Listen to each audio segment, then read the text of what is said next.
मिलता है बच्चे के mood swing. When you see a child having huge mood swing, मैं डायरेक्टली समझ जाता हूं कि they are the victim of loneliness.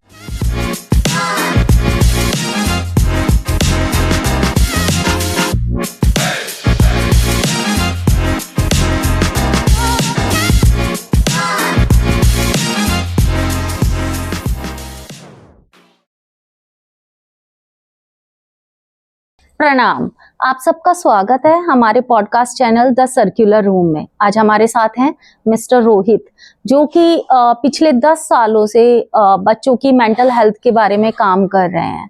उनको मेडिटेशन के थ्रू, अपनी वर्कशॉप के थ्रू किस तरह से मेंटल हेल्थ इश्यूज से डील किया जा सकता है उसके बारे में बताते हैं। सर, आपका स्वागत है हमारे पॉडकास्ट चैनल में।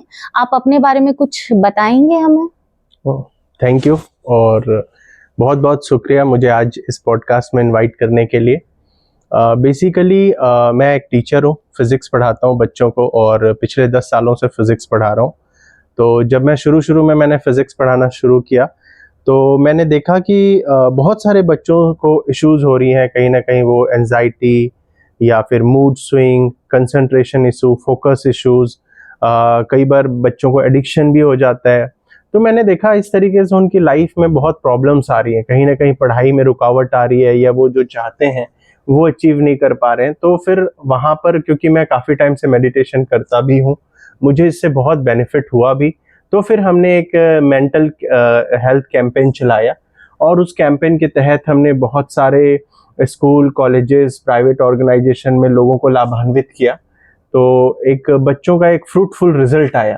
तो ये है, और इससे काफ़ी सारे हमने देखा कि बच्चों के अंदर जो उनके जो हैबिट्स हैं उनमें भी बहुत इम्प्रूवमेंट आती है। अब जैसा आपने अभी बात किया कि एडिक्शंस के बारे में, तो आप बताएंगे कि किस तरह के एडिक्शंस जो हैं वो बच्चों में देखने को आपको मिले?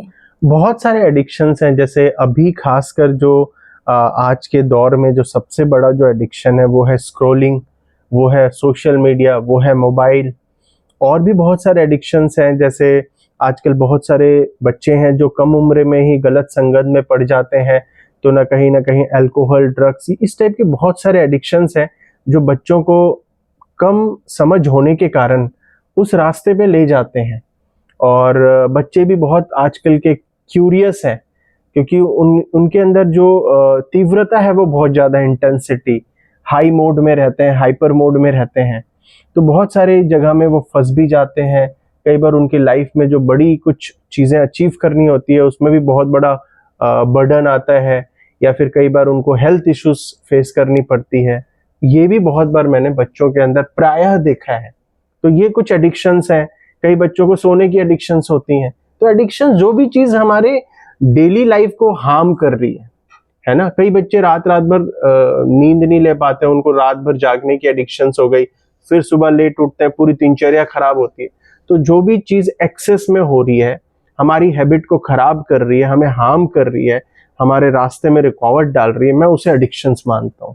अच्छा, जो इस तरह के एडिक्शंस की आपने बात की है, इसमें पेरेंट्स का क्या रोल है? आपको क्या लगता है कि जब हम और आप छोटे थे और हमारे पेरेंट्स का जो रोल था हमारी लाइफ पर, जो इम्पैक्ट था, आजकल के पेरेंट्स का इम्पैक्ट कैसा है कि बच्चा इतना ज्यादा सोशल मीडिया से एडिक्टेड है? एक्चुअली हमारे टाइम पे जो पहले का जो दौर था उसमें इतना फ़ोन, मोबाइल, सोशल मीडिया होती नहीं थी। हम लोगों से इंटरेक्ट करना ज़्यादा पसंद करते थे। हमारे अंदर वो पेशेंस पावर थी, वो धैर्यता था। माँ बाप बच्चों को ज़्यादा ध्यान दे पाते थे, क्योंकि उनकी लाइफ भी इतनी सो मच बिजी नहीं थी। और बच्चे भी बहुत सारी चीज़ों को एज अ शेड्यूल करते थे, हैफाजार्ड मैनर में नहीं करते थे। आजकल ऐसा नहीं रहा है। आजकल बच्चे बहुत फास्ट हो गए हैं और इसका बेनिफिट भी है बट नुकसान भी है।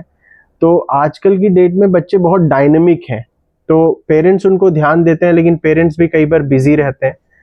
तो बहुत एक तो बच्चों को प्यार देने की आवश्यकता है और उनको बीच बीच में रिफ्रेशमेंट कहीं ना कहीं देने की आवश्यकता है, क्योंकि बच्चे कहीं ना कहीं चीज़ों में इन्वॉल्व तभी आते हैं जब उनको एक्सेस प्रेशर या पढ़ाई का बर्डन या किसी चीज़ का बर्डन फील होता है। हमारे टाइम पे हर चीज़ों का ब्रेक होता था, खाने का समय अलग, खेलने का समय अलग, हर टाइम पे हम वो चीजें करते थे तो हमारी दिनचर्या एक्यूरेट रहती थी, हमें जो रिफ्रेशमेंट चाहिए वो टाइम टू टाइम मिलती थी।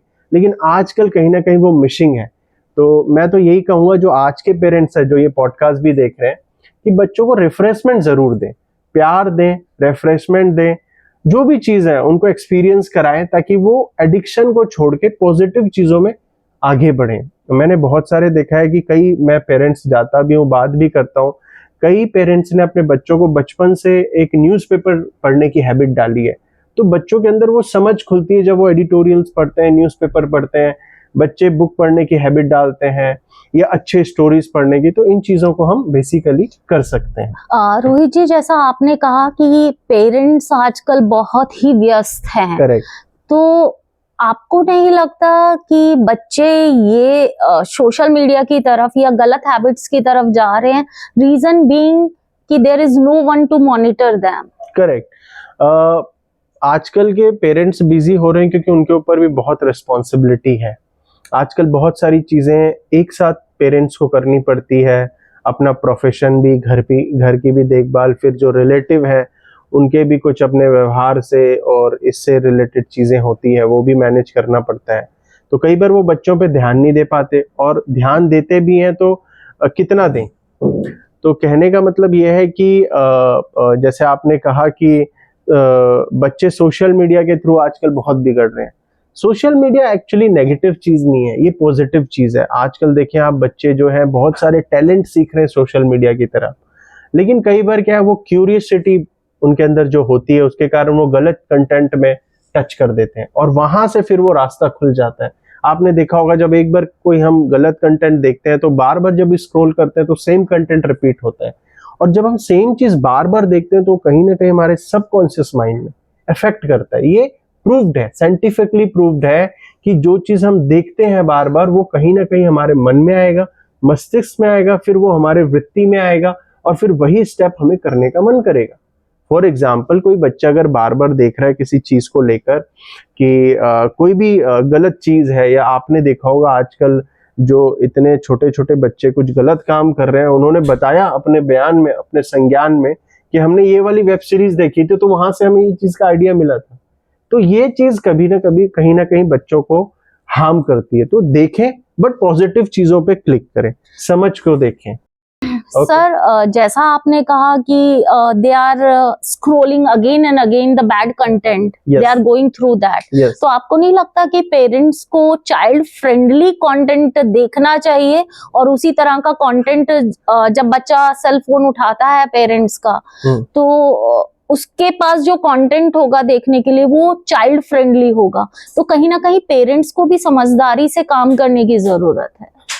बिल्कुल, पेरेंट्स को काम करने की तो जरूरत है ही, और मैं कहता हूँ पेरेंट्स को कई बार बच्चों को खुद सजेस्ट करना चाहिए कि बच्चे देखो ये वाली वीडियोस है, ये आपके लिए हेल्पफुल है।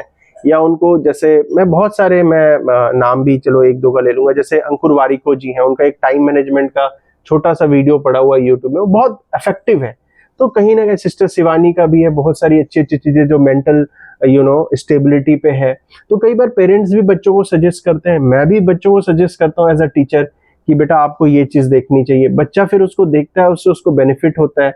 तो बच्चों को हमें इस तरीके से सजेशन देनी चाहिए और ऐसी जगहों पे भी लेकर जाना चाहिए। जैसे अभी दिल्ली में हम रहते हैं, यहाँ बुक फेयर होता है इतना बड़ा प्रगति मैदान में, या साइंस एग्जीबिशन है।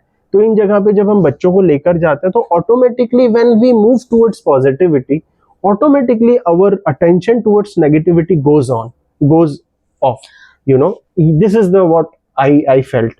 सर, जैसा आपने देखा कि पहले जॉइंट फैमिली सिस्टम होता था और अभी न्यूक्लियर फैमिलीज ज्यादा देखने को मिलती हैं। रीजन यही है कि स्पेस कम है लोगों के पास, या एक जगह विचारधाराएं नहीं मिलती हैं, कोई भी रीजन है। तो जब जॉइंट फैमिली में बच्चा होता था तो उसके पास कजन्स होते थे, दादा दादी होते थे, नाते रिश्तेदार होते थे, जिससे वो अपनी क्यूरियोसिटी, जो भी उसके अंदर उत्सुकता है, वो उनके साथ डिस्कस कर सकता था और उसको सही रास्ता मिलता था। लेकिन न्यूक्लियर फैमिलीज में जहां दोनों ही पेरेंट्स वर्किंग हो, वो काफी मुश्किल हो जाता है उनके लिए अपनी अंदर की विचारधाराओं को व्यक्त करने के लिए। देयर इज नो वन कि तो वो कहाँ जाएगा? Towards the addiction. Yes yes है ना। और इसमें अगर हम बात करें तो पीयर प्रेशर एक इम्पोर्टेंट रोल प्ले करता है, इसके बारे में क्या कहना चाहेंगे आप? जैसा कि आपने कहा कि कंबाइंड फैमिली और न्यूक्लियर फैमिली, तो ऑब्वियसली कंबाइंड फैमिली का बहुत बड़ा बेनिफिट होता था। मुझे भी याद है जब हम छोटे होते थे, हमारा एक बड़ा कंबाइंड फैमिली होता था। दादाजी अपने पास सुबह बुलाते थे, कहते थे बेटा ये न्यूज़पेपर पढ़ के मुझे सुनाओ, और फिर हम दादाजी के न्यूज़पेपर पढ़ के सुनाते थे। फिर दादाजी हमें 5 रुपए दे देते थे, जाओ बेटा इसका कुछ खाना। तो वो एक नरिशिंग अलग होती थी। आजकल न्यूक्लियर फैमिली है, उसका सबसे बड़ा जो लॉस मैंने फील किया, बच्चा बहुत टाइम से लोनलीनेस को फील करता है, और उसका जो इम्पैक्ट हमें देखने को मिलता है बच्चे के mood swing. When you see a child having huge mood swing, मैं डायरेक्टली समझ जाता हूं कि they are the victim of loneliness and long term loneliness. Loneliness का सबसे जो बड़ा लॉस है वो है मूड स्विंग। हर समय बच्चा मूड स्विंग करते रहेगा, क्योंकि कहीं ना कहीं जो अंतर्मन है या जो अंदर की हमारी जो ऊर्जा है, उसको वो पैम्परिंग या वो प्यार या वो केयर नहीं मिल पाया। तो हम इन चीज़ों से बार बार भाग भाग के चीज़ों से कहीं ना कहीं उस चीज़ को लेने की कोशिश करते हैं। न्यूक्लियर फैमिली में ये चीज़ कभी प्रॉब्लम करती है कि बच्चा कभी कभी अकेला हो जाता है। तो मैं इसके लिए यही सजेस्ट करूंगा कि बच्चों को एक हेल्दी कंपटीशन में भेजें। कंपटीशन भी 2 टाइप के होते हैं, नेगेटिव और positive. Healthy competition is okay, but बहुत ज्यादा कॉम्पिटिटिव एनवायरनमेंट में कई बार बच्चा रहता है। जैसा आपने सुना होगा कि कोटा में बहुत सारे सुसाइडल केस आ रहे हैं, क्योंकि बच्चों ने इतना कॉम्पिटिटिव देख रखा है कि वो कहीं ना कहीं FOMO, fear out of missing. Sir आपको नहीं लगता है कि यहाँ पर पेरेंट्स के साथ भी कहीं ना कहीं प्रॉब्लम है कि उन्हें अपने बच्चे में बेस्ट चाहिए सब कुछ? बिल्कुल, ऐसे मार्क्स चाहिए, एक्सपेक्टेशन इतना हाई है कि अगर 90% से कम बच्चा स्कोर करता है तो पेरेंट्स को शर्म आती है सोसाइटी को बताते हुए। ऐसे बहुत कम पेरेंट्स हैं जो फर्स्ट, अभी आप देखिए कि पुराने जमाने में अगर कोई बच्चा फर्स्ट डिवीजन लाता था तो पूरे गांव में मिठाइयां बांटी जाती थी कि हमारा बच्चा फर्स्ट डिवीजन से पास हुआ है। लेकिन आजकल 92, 93 पर पेरेंट्स, सोसाइटी और टीचर्स क्या कहते हैं, स्कोर कम रह गया। तो सर जैसा आपने बताया कोटा में काफी सुसाइडल केसेस देखने को मिल रहे हैं, तो आप बता सकते हैं ये सब सुसाइड के पीछे आखिर कारण क्या है? क्यों बच्चे इतने सुसाइड अटेम्प्ट कर रहे हैं? कहीं ना कहीं एक कॉम्पिटिटिव एनवायरनमेंट, और कॉम्पिटिटिव एनवायरनमेंट के कारण क्या होता है कि अगर हम उस मुद्दे पे खड़े नहीं उतर पाते तो हमें गिल्ट फील होता है। तो रिपीटेटिव गिल्ट इंसान को एक बड़ा कदम उठाने पे मजबूर करते हैं, और पीछे से पीयर प्रेशर, जिसकी आप बात कर रहे थे पहले भी, या पेरेंट्स का प्रेशर या कोचिंग वालों का प्रेशर, तो कहीं ना कहीं बच्चों का जो विल पावर है वो टूट जाता है। और टूट जाता है तो उनको लगता है कि अब मेरा जो लाइफ आगे अंधकार में है, तो ये बड़ा कदम उठा लेते हैं। जबकि मैं बच्चों को समझाता हूँ कि life is like that, it's never too late. आज आप बताओ, जो सचिन तेंदुलकर जी हैं हमारे, बचपन में वो फुटबॉल खेलते थे, तो फुटबॉल में कहीं ना कहीं वो नहीं सेट हो पाए, आज इतने बड़े क्रिकेटर के नाम पे जाने जा रहे हैं। अमिताभ बच्चन जी गए थे रेडियो में इंटरव्यू देने, उनको रिजेक्ट कर दिया गया। अगर वो रेडियो में सेलेक्ट हो जाते तो आज इतने बड़े महानायक नहीं कहलाते फिल्म इंडस्ट्री। आपने बिल्कुल सही कहा सर। हम अगर पेरेंट्स की बात करें या स्कूल की बात करें या सोसाइटी की बात करें तो सब उनको बड़ा एग्जाम्पल देते हैं। अगर हम उनको ऐसा एग्जाम्पल दें कि अगर आप कुछ भी नहीं कर रहे हो और कुछ करने से भी आप ऊपर बढ़ते हो, तो शायद बच्चों में ये जो गिल्ट फैक्टर है, ये जो पीयर प्रेशर है, ये सोसाइटी प्रेशर है, ये नहीं होगा। और शायद इसमें बहुत ज्यादा अहम रोल पेरेंट्स का भी है। इस बारे में आप क्या कहेंगे? ट्रू, बिल्कुल। पेरेंट्स जितना बच्चों को लव और केयर देते हैं, दोनों चीज चाहिए, लव एंड लॉ। अगर बहुत ज्यादा प्यार देंगे तो बच्चा कई बार पैम्पर्ड हो जाता है, तो फिर जिद्दी बन जाता है, बिगड़ जाता है। बहुत ज्यादा स्ट्रिक्ट रहेंगे तो भी प्रॉब्लम है। तो लव एंड लॉ का balance. Freedom is never absolute, you know. Freedom should have some restriction. Exactly. Then only the freedom will be appreciated. तो बच्चों को प्यार भी दें, केयर भी करें, स्ट्रिक्टनेस भी दिखाएं, उनको कॉम्पिटिटिव और फ्यूचर का स्कोप भी दिखाएं, उनको नई नई चीज़ों से और पॉजिटिव चीज़ों से उनको रूबरू कराएं।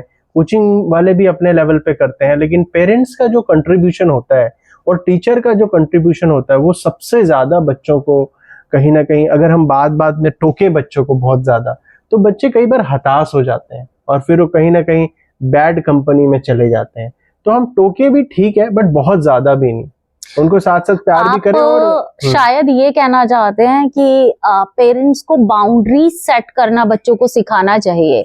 जैसे एक एग्जांपल लेते हैं कि अगर आपका एक टीनेजर बच्चा है और उसके बहुत ज्यादा मूड स्विंग्स हैं और वो आपके साथ मिसबिहेव कर रहा है, तो पेरेंट्स को क्या करना चाहिए कि अगर आप इतना लाउड मेरे से बात करोगे तो मैं आपसे बात नहीं करूंगी, जब आप शांत हो जाओ तो आप मेरे पास आइए, है ना? आप समझ रहे हो, आपने चिल्लाया नहीं, आपने बच्चे को डिमोटिवेट नहीं किया, बट आपने एक अपने जेस्चर से उसको ये दिखा दिया कि जिस तरह से आप बिहेव कर रहे हो वो ठीक नहीं है। बिल्कुल। जैसा आपने कहा कि पेरेंट्स जैसा बच्चों का केयर करते हैं, कई बार आजकल के जो खास करके जो जेनजीज हैं, कई बार ये बहस को अपना अधिकार समझते हैं, जबकि एम्पावरमेंट इज नॉट दिस कि you are argumenting continuous, it is not empowerment. तो कई बार जंजीज के माइंड में चले जाता है कि जो बहस है वो हमारा अधिकार है, और कहीं ना कहीं वो सेल्फ रेस्पेक्ट तो भूल ही चुके हैं। कई बार पेरेंट्स और टीचर की भी रिस्पेक्ट नहीं करते। तो ये चीजें हमें भी सिखानी चाहिए, बच्चों को भी रियलाइज करनी चाहिए कि respect is it's not harming your own identity. Respect is a good thing which you should have for teacher and parents, and simultaneously बच्चों को भी पेरेंट्स को कन्विंस करना चाहिए और पेरेंट्स को भी बच्चों को कन्विंस करना चाहिए। म्यूचुअल तरीके से सोचना चाहिए। अगर हम बहुत ज्यादा स्ट्रिक्ट हो जाते हैं तो भी इश्यूज है। सर, जैसा आप पेरेंट्स की बात कर रहे थे कि पेरेंट्स को बच्चों को सिखाना चाहिए कि रेस्पेक्ट क्या होती है, आपको टीचर्स को कैसे रेस्पेक्ट करना है। ऐसे बहुत सारे केसेस हमारे पास आते हैं। सपोज हम एक एग्जांपल लेते हैं पीटीएम का। जैसा आपने पहले भी बताया कि parents are super busy nowadays, है ना, उनके पास टाइम नहीं है। अगर वो पीटीएम अटेंड करने आते हैं, पहले तो आते ही नहीं है, आते हैं तो उनके पास क्या होता है, डायरेक्ट क्वेश्चन कि मेरे बच्चे के मार्क्स कितने हैं, मैं ऑफिस से मेरे पास सिर्फ 10 मिनट का ब्रेक है और आप मुझे मार्क्स बताइए बच्चे के। ठीक है, तो उनके लिए पीटीएम का पर्पस क्या रह गया है? सिर्फ बच्चे के मार्क्स जानना, उनका प्रोग्रेस जानना। जबकि ये क्या है, एक होलिस्टिक डेवलपमेंट है। आप टीचर से पूछे कि आपका बच्चा बिहेव कैसे करता है, टीचर के साथ बिहेवियर कैसा है, पीयर ग्रुप के साथ बिहेवियर कैसा है, डिसिप्लिन में रहता है या नहीं रहता है, लर्निंग क्यूरियोसिटी कितना है, आर्ट एंड क्राफ्ट कैसा करता है, गेम्स में कैसा करता है, उसके बारे में तो पेरेंट्स को जानना ही नहीं है। वैलिडेशन कहीं ना कहीं। एग्जैक्टली, उन्हें सिर्फ क्या जानना है कि मेरे बच्चे के मार्क्स कैसे हैं। तो इस बारे में कुछ कहना चाहेंगे आप? जो सबसे बड़ा जो समाज का जो आज रोग है वो है क्या कहेंगे लोग। तो हर इंसान कहीं ना कहीं वैलिडेशन चाह रहा है, जबकि validation is a fake illusion thing which we are having continuous in your mind. Validation is not much and not always true. तो बच्चा एक होलसम, कई बार बच्चे बड़े हताश होकर मेरे पास आते हैं कि सर हमारे साथ ये हो गया, हम ये नहीं कर पाए। मतलब बेटा, आप एग्जिस्टेंस आपकी बहुत बड़ी चीज है, you are existing, that's the biggest thing. इसके बाद धीरे धीरे चीजें बनती है, आप एक अच्छे व्यक्तित्व, आप अच्छे से रहते हो, ये बहुत बड़ी बात है। तो पेरेंट्स इस चीज को नहीं, कई बार बहुत ज्यादा वैलिडेशन रिजल्ट को देते हैं। तो मैं पेरेंट्स से भी आग्रह करूंगा, अगर बच्चा किसी चीज में ऊपर नीचे हो भी जाता है तो बाकी चीजों में कहीं ना कहीं उसे हमें थोड़ा मोटिवेट करने की जरूरत है, और उसे बोलना चाहिए कि बेटा ठीक है, इस बार नहीं हुआ कोई बात नहीं, इसको नेक्स्ट टाइम करना। क्योंकि हर किसी का माइंड एक जैसा नहीं होता। You have seen the many films like तारे जमीन पर, सुपर 30 जो एक इन्होंने मूवी बनाई थी, या 12th फेल मूवी कराई थी, क्योंकि गांव से निकल के बच्चा आईएएस ऑफिसर। लेकिन ये सारी जो मूवीज के आपने एग्जाम्पल दिए और ये जो हमने इतनी सारी बातें की, इसमें स्कूल्स का क्या रोल है? बहुत बड़ा, स्कूल का बहुत बड़ा रोल है। और मैं तो आप सबको बताऊं, मैं तो मैडम के स्कूल में मैंने पढ़ाया भी है, और स्कूल्स का बहुत बड़ा रोल है। स्कूल का जो एनवायरनमेंट है, स्कूल की जो डिसिप्लिन है, और स्कूल के जो हेड है, always remember in the hierarchy the head person play a very big role। जैसा राजा होगा वैसे पूरा जो किंगडम है वो होगा। तो मैडम तो भाई बहुत एक्यूरेट अपने स्कूल में चीज़ों को करती है। मैं भी एज ए फैकल्टी इनके स्कूल में रहा और कई बार विजिट भी करा। तो कहने का मतलब ये है कि स्कूल जिस तरीके से बच्चे को फीड करता है, क्योंकि nowadays students are spending time with more than in school than their parents, than their coaching, you know। तो वो जो 8 घंटा 6 घंटे बच्चा स्कूल में रहता है, वहां जिस प्रकार से हम उसे सिखाते हैं, जो फीडिंग देते हैं, मैंने आपका देखा भी कई बार, जैसे और भी स्कूलों में भी कराते हैं कि बच्चों को कहीं ना कहीं मेंटल वेलनेस कैंप करा दिया, एक्टिविटीज करा दी, कुछ स्पोर्ट्स में कुछ करा दिया अपार्ट फ्रॉम स्टडी, क्योंकि जब तक आपका माइंड फोकस नहीं होता, if you see, sports creates a team spirit, sports create a concentration, ये चीजें ultimately will work on the study also, but बच्चों को भी ये साइमल्टेनियसली समझना चाहिए शायद सब चीजों का आपने बैलेंस। सही कहा है, इसीलिए स्पोर्ट्स टीचर जो होते हैं सबके फेवरेट होते हैं। ट्रू ट्रू जैसे अगर मेरे स्कूल में भी बात करें तो मनीष सर सबके फेवरेट है, क्योंकि जो उनके मेंटल प्रेशर होता है उसको रिलीज करने में सबसे जो इम्पोर्टेंट रोल होता है वो गेम्स टीचर का होता है, स्पोर्ट्स टीचर का मिसिंग होता है। फैक्टर है। मैं तो कहता हूँ बहुत बड़ा मिसिंग फैक्टर है। आप सिंगापुर जैसे कंट्रीज में जाओ, they have compulsory 2 year army training after school, and that creates a discipline forever. So sports give you a disciplined personality. ये चीज मिसिंग हो गई, इस चीज को हम अप्रिशिएट नहीं कर रहे हैं। हाँ, एक्सेस नहीं जाना है, क्योंकि हर चीज का हमें टाइम लिमिट होनी चाहिए। पढ़ाई भी करनी है तो स्पोर्ट्स भी करना है, एक्स्ट्रा करिकुलम एक्टिविटी भी करनी है, और बहुत सारे जैसे गेम्स होते हैं, या जैसे स्टेज फियर कम करने के लिए जैसे स्टेज में भी बच्चों को कई बार बुला के एक्टिविटीज कराते हैं। हाँ, जैसे आप शो एंड टेल करा सकते हैं। हाँ, ये करा सकते हैं। ये चीजें भी स्कूल जो कराते हैं, और स्कूल वाले जिस तरीके से बच्चों को ओवरऑल पर्सनालिटी, अगर हम समझे कि बच्चा ये अपना है, हमारा बच्चा है, तो स्कूल को बहुत कुछ देकर भी जाता है और स्कूल का नाम रोशन करता है। कल आपका बच्चा अगर IAS ऑफिसर बनता है या IIT में सेलेक्ट होता है, तो कहीं ना कहीं स्कूल का बहुत बड़ा रोल प्ले होता है। हर जगह जहां जहां वो जाएगा स्कूल का नाम लेगा, तो स्कूल का तो बहुत बड़ा कंट्रीब्यूशन है। और इंडिया के बहुत सारे स्कूल्स हैं, मैंने विजिट भी किया है, जैसे एक पौंडीचेरी में ऑरबिंदो स्कूल है। अगर आप ऑरबिंदो स्कूल के बारे में रिसर्च करेंगे तो आप पाएंगे कि they have every segment in their school, horse riding, everything, and they have the master on these things, apart from teaching. So स्कूलों का तो no doubt very big role. And teachers का रोल भी बहुत इम्पोर्टेंट होता है। अगर आज हम देखें तो टीचिंग इंडस्ट्री में, या टीचिंग इंडस्ट्री भी नहीं कहेंगे, टीचिंग प्रोफेशन में लोग जाना नहीं चाहते, ट्रू है ना।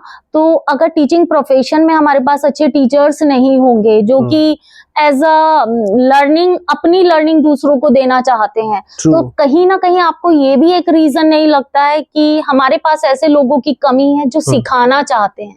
ट्रू। और इसके लिए तो मैं कहूंगा, जैसे टीचर्स के लिए कहा जाता है बेसिकली कि teacher is a next to God, या गुरु गोविंद दो खड़े कहते हैं भाई, श्लोक में भी कहते हैं। तो मैं कहता हूँ टीचर का बहुत बड़ा रोल है, और इसके लिए गवर्नमेंट भी बहुत सारे कदम उठा रही है।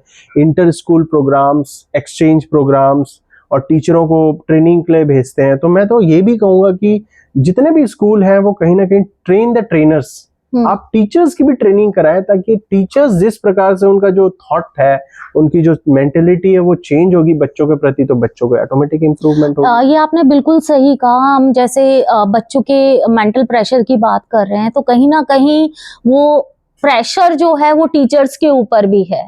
अगर एक फीमेल टीचर की बात करें तो she is struggling at home also, है ना। वो घर पे भी स्ट्रगल कर रही है, फिर स्कूल में आकर भी वो स्ट्रगल कर रही है, और कहीं ना कहीं वो जो स्ट्रगल है वो फ्रस्ट्रेशन के रूप में बच्चे के ऊपर निकल रहा है। तो सबसे पहले जो स्ट्रेस है वो टीचर्स का कम होना चाहिए, तभी आप, या एक माँ का स्ट्रेस कम होना चाहिए, तभी हम नेक्स्ट जनरेशन को कुछ अच्छा दे सकते हैं। ट्रू। अपने अपने बैकग्राउंड में जो उनके रीजन होते हैं, कहीं ना कहीं वो ब्लास्ट होते हैं स्कूल में आकर, फिर तो उस तरीके से वर्क नहीं कर पाते। तो हमें टीचर को एक तो अप्रिशिएट भी करना चाहिए, और टीचर्स को हमें ट्रेनिंग भी देनी चाहिए।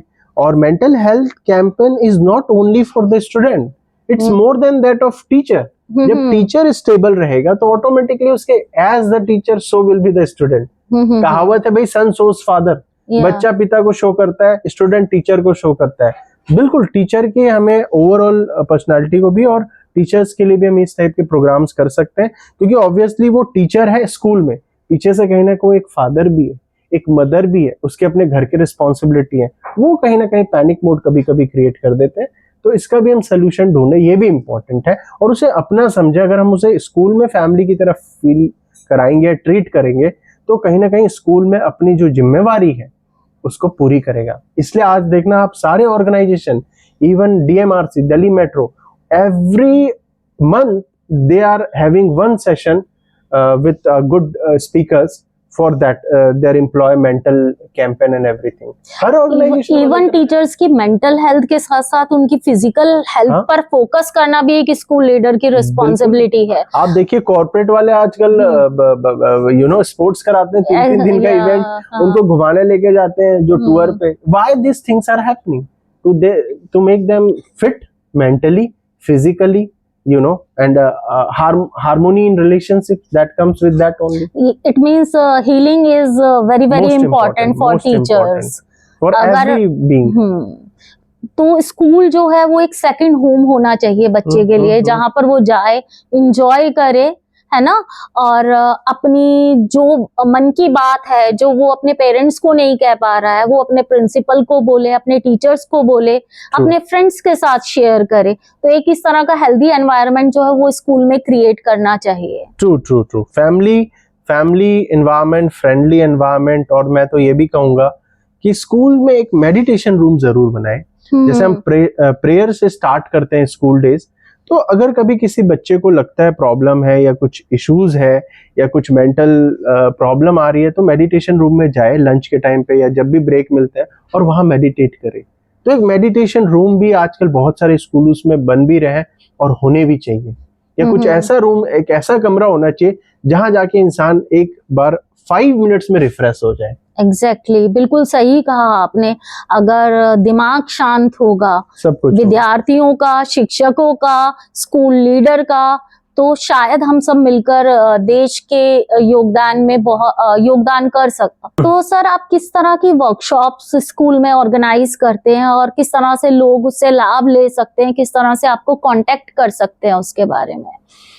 बेसिकली हमारा जो फोकस रहता है वो मेडिटेशन के ऊपर होता है, और कुछ हम एक्टिविटीज भी कराते हैं। अभी तो पॉडकास्ट में पॉसिबल नहीं, बट जब भी हम स्कूल में मिलेंगे हम जरूर कराएंगे। कुछ हम पॉडकास्ट भी कराते हैं, बच्चों को ग्रुप्स में बांट के उनका डिस्कशन भी कराते हैं, टीम स्पिरिट भी क्रिएट कराते हैं, ब्रेनस्टॉर्मिंग भी कराते हैं। हमारा जो प्रायर फोकस होता है वो होता है मोरल वैल्यूज एंड मेडिटेशन पे। मोरल वैल्यूज अगर हमारे अंदर आती है तो ऑटोमेटिकली हमारी लाइफ सही दिशा में जाती है।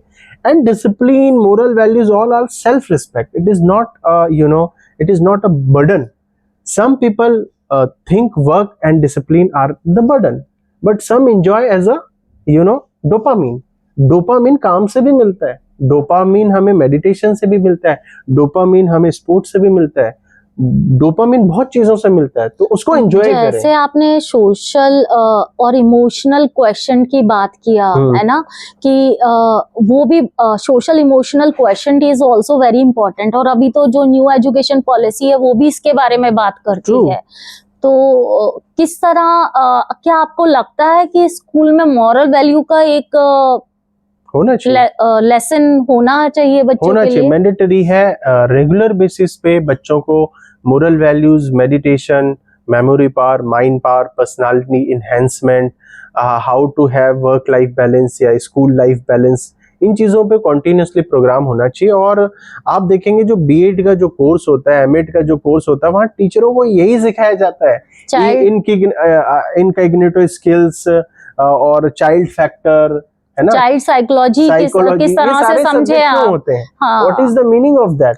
लेकिन आजकल तो बीएड प्रोग्राम भी ऐसे हो गए हैं कि आप अटेंडेंस लगवा लीजिए और सिर्फ एग्जाम देने चले जाइए। इश्यूज है, तो ये भी इश्यूज क्रिएट करते हैं। तो स्कूलों को भी देखना चाहिए कि जब वो एक टीचर अपॉइंट कर रहे हैं तो इम्पोर्टेंट होना चाहिए कि उसने रेगुलर बीएड किया है या नहीं, बहुत इंपॉर्टेंट है उससे रेगुलर बीएड किया है कि नहीं। और बल्कि ऐसे हम क्वेश्चन पेपर भी उनके जब उनको हम हायर करते हैं तो ऐसे क्वेश्चंस पेपर भी देके उनकी चेकिंग करें कि वो बच्चे के साइकोलॉजीज को कितना समझते हैं। और इसमें फीमेल काफी एक्टिव होती है, मैंने देखा है, क्योंकि उनकी पर्सनालिटी नेचुरली वैसे रहती है। कहीं ना कहीं मेल टीचर थोड़ा इस पे लैक करते हैं, लेकिन उनके लिए भी आसान हो जाएगा अगर हम कुछ इस तरीके का छोटा सा बुकलेट टीचर्स को दे दें कि भाई इसमें दिया हुआ है कि इस तरीके से साइकोलॉजिकल होता है बच्चों का और इस तरीके से हम उन्हें ट्रीट करें। तो कहीं ना कहीं ये चीजें फॉरेन में बहुत टाइम से चल रही है। अगर आप फॉरेन की किसी बुक को उठाएं तो उसमें बहुत सारी चीजें ऐसी डिजाइन है जो कहीं ना कहीं चीज को अंडरस्टैंड करते हैं। In India, we are missing accordingly for that, because nowadays people more see the infrastructure of a school. और मैं कहता हूँ इंफ्रास्ट्रक्चर के बजाय अंदर का एनवायरनमेंट भी एक बार जांचें, अंदर का एनवायरनमेंट भी देखें कैसा है।